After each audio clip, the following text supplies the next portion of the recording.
And it came to pass at that time that Judah went down from his brothers and turned into a certain Adullamite, whose name was Hira.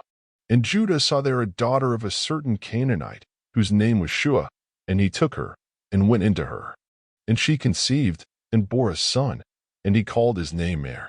And she conceived again and bore a son, and she called his name Onan. And she yet again conceived and bore a son, and called his name Shelah, and he was at Chezib when she bore him. And Judah took a wife for Er his firstborn, whose name was Tamar.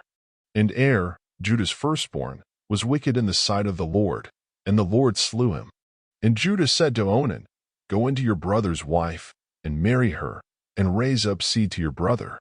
And Onan knew that the seed should not be his, and it came to pass, when he went into his brother's wife, that he spilled it on the ground, lest that he should give seed to his brother. And the thing which he did displeased the Lord, why he slew him also. Then said Judah to Tamar his daughter-in-law, Remain a widow at your father's house, till Shelah my son be grown. For he said, Lest peradventure he die also, as his brothers did. And Tamar went and dwelled in her father's house. And in process of time the daughter of Shua Judah's wife died, and Judah was comforted, and went up to his sheep shearers to Timnath, he and his friend Hira the Adullamite.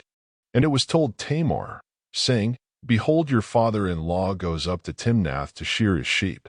And she put her widow's garments off from her, and covered her with a veil, and wrapped herself, and sat in an open place, which is by the way to Timnath, for she saw that Shelah was grown, and she was not given to him to wife.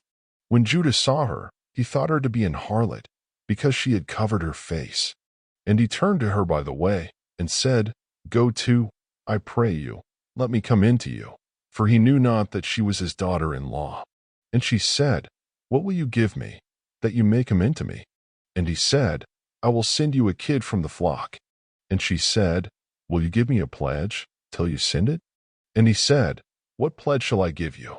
And she said, Your signet, and your bracelets, and your staff that is in your hand. And he gave it her, and came in to her, and she conceived by him. And she arose, and went away, and laid by her veil from her, and put on the garments of her widowhood. And Judah sent the kid by the hand of his friend the Adullamite, to receive his pledge from the woman's hand, but he found her not.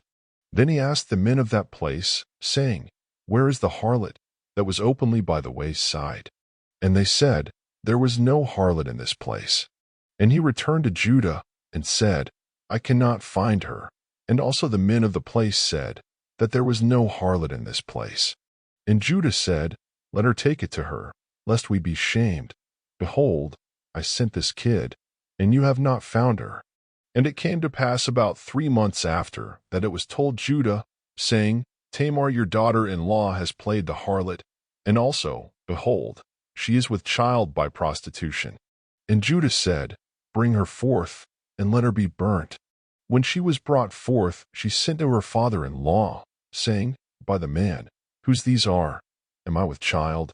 And she said, Discern, I pray you, whose are these, the signet, and bracelets, and staff? And Judah acknowledged them, and said, She has been more righteous than I, because that I gave her not to Shelah my son. And he knew her again no more. And it came to pass in the time of her travail, that, behold, twins were in her womb. And it came to pass, when she travailed, that the one put out his hand, and the midwife took and bound on his hand a scarlet thread, saying, This came out first. And it came to pass, as he drew back his hand, that, behold, his brother came out. And she said, How have you broken forth? This breach be on you. Therefore his name was called Phares.